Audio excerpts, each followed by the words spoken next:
Hello, art lovers, and welcome back to another figure study, where we appreciate the form in Transformers. Today, I wanted to take a look at one of my favorite tiny bots from the more recent releases, and that is Cosmos. Specifically, okay, it's a little complicated. It's supposed to be Generations Cosmos, and I have Generations Cosmos right here. Problem is, I've covered him in repo labels, thus kind of negating any kind of artistic talk I could make about the details on this guy because he's just covered in stickers that aren't stock. So I can't really in good faith talk about him.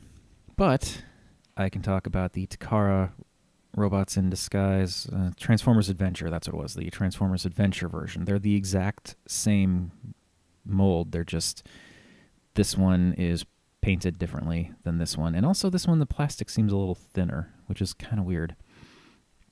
But yeah. So this will sort of function as like a talk about Cosmos here, but also a kind of a comparison between the two. Kind of, because again, he's kind of covered in stickers, but we'll get back to him. So, Transformers Adventure Cosmos, he is a very nice looking flying saucer type shape.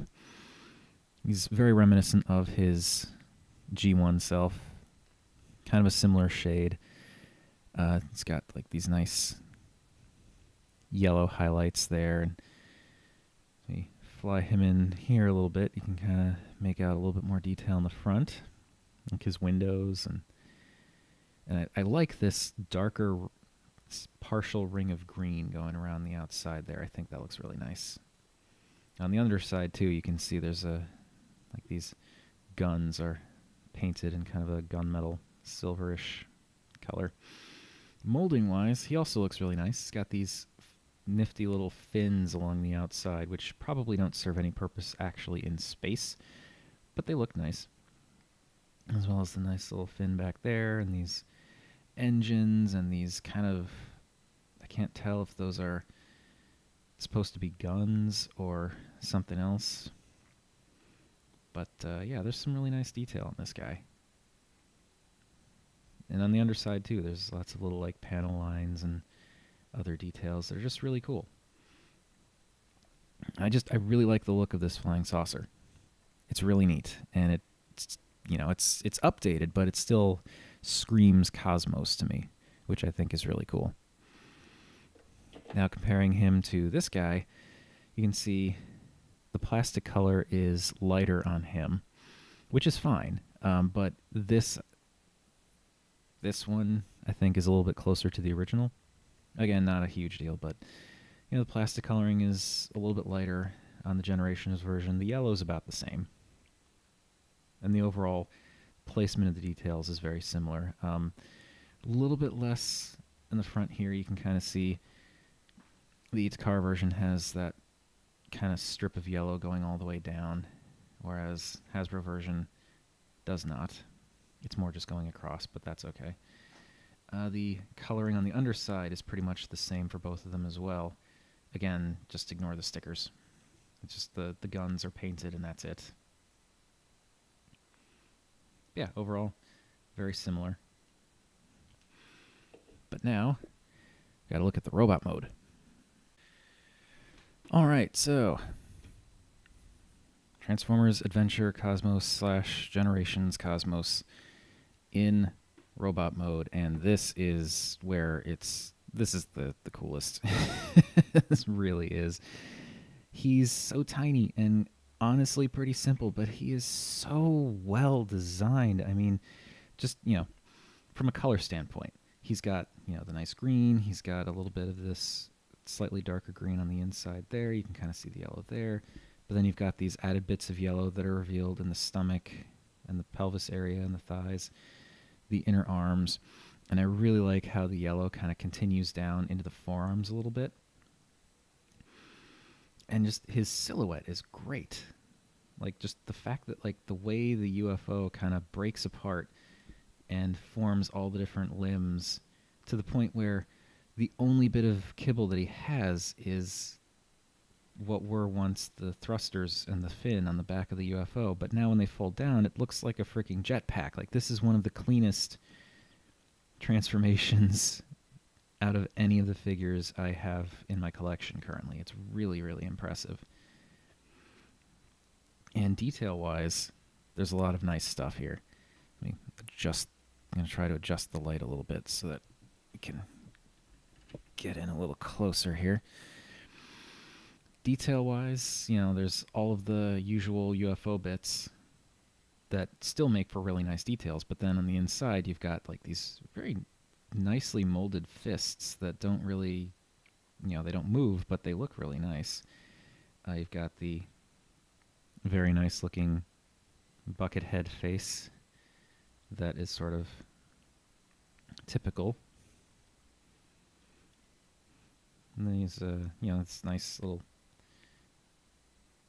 bit of a waist there, which also looks really nice. And I like how this kind of yellow stripe just continues all the way down.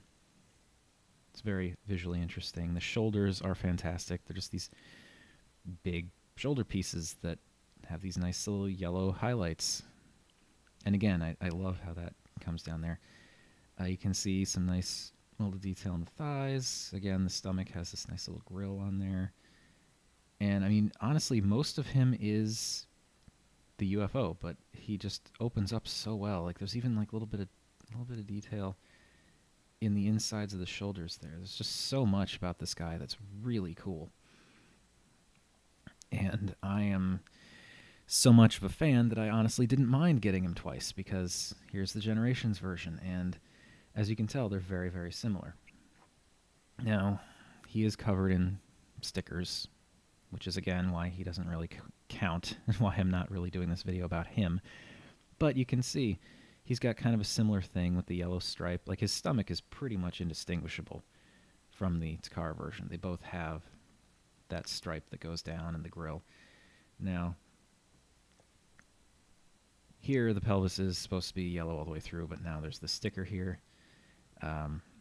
But it doesn't quite create the same image as this one, because this one, that yellow stripe goes all the way down.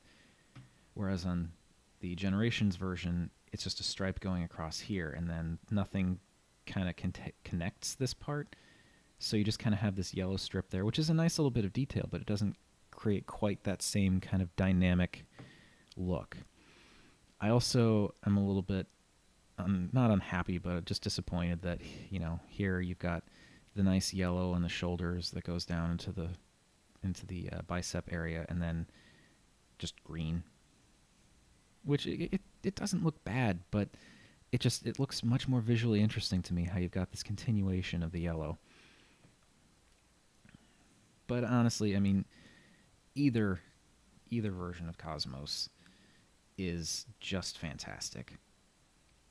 Color-wise, I definitely prefer this guy, just because it's, you know, he's not covered in stickers like this guy is anymore. Another key difference that is actually the stickers have changed is he doesn't have eyes like he does here. In the Generations version, he has one big blue visor, which I don't mind. But it's, again, it comes down to the whole covering him in stickers bit. Also, his Autobot logo isn't normally on his chest. It's on, I forget which one, but one of these shoulders actually has his Autobot logo. Whereas in the Takara version, it's just right there on his chest by default.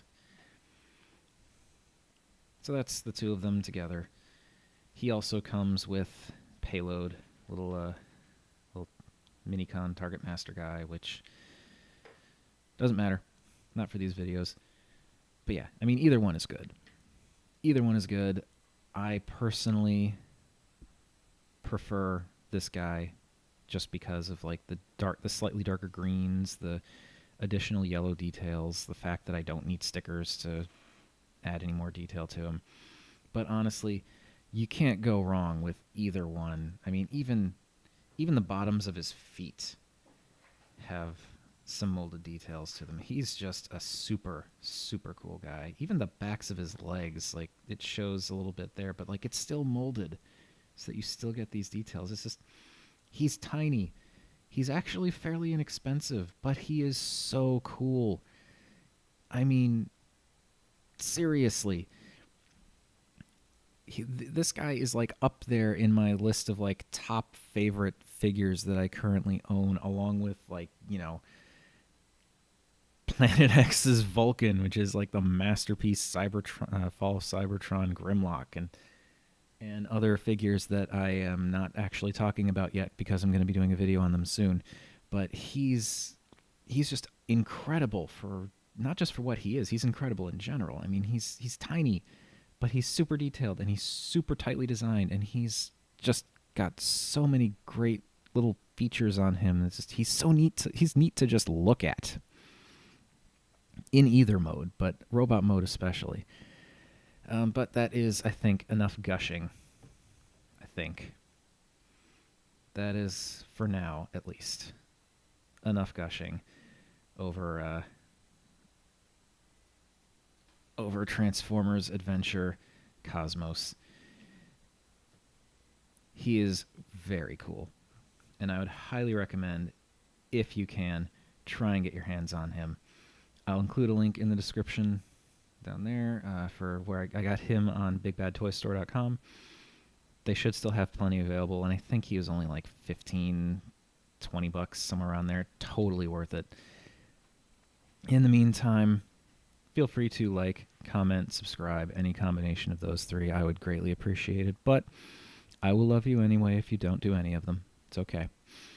And until next time, remember, as always, art is more than meets the eye.